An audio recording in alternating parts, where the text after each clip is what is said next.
नाहीये। 6 महिन्यापूर्वी तुम्ही धुळे जिल्ह्यातील साक्री तालुक्यातील जर गोष्ट ऐकली असेल, आपले पिंगळे जोशी भविष्य सांगून भिक्षा मागून ते त्यांचं पोट भरत होते। गावकऱ्यांनी त्यांना सामूहिक मारून टाकलं। काल परवाची घटना, एका टेलरी समाजात ते शेतात रानावरून मेंढ्या वगैरे चारतात, त्यांच्या महिलेवरती बलात्कार करून त्यांना विहिरीत फेकून दिलं।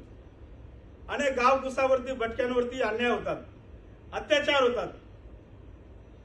त्या जमातीतलाच मी एक आहे, कारण तिथे वटकर साहेबांनी लिहिलं तर तंट्या बिल वगैरे अशी नाव टाकलेत, अनेक नेत्यांचे आपल्या क्रांतिकारकांचे नाव टाकले।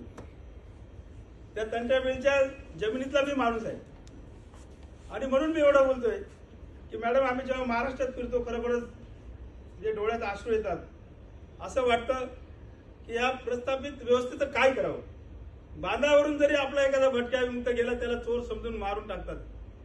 मी तर असं लहानपणी हे ऐकले, कंजरभाट नावाची जमाती असेल तर ते पोरांना उचलून नेतात आणि पूल बिल बांधायचं असेल तर तिथे पोरांना काढतात। म्हणून ते दुसऱ्या गावावरून जर ते आले गावात आमच्या, तर आम्ही सगळे लहान पोरं घरात।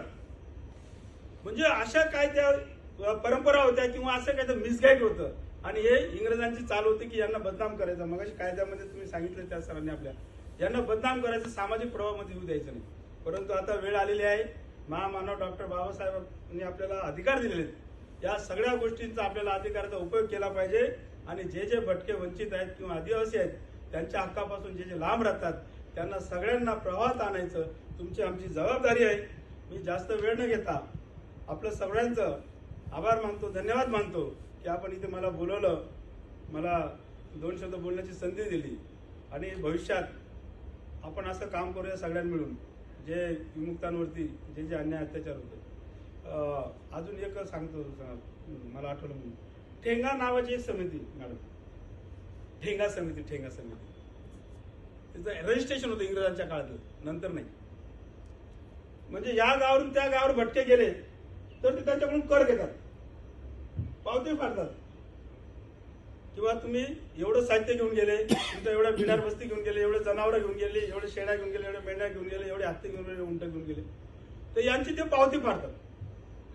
हे प्रकरण आज मिती 7-8 महिन्यापूर्वी संपूर्ण महाराष्ट्रात सुरू होतं।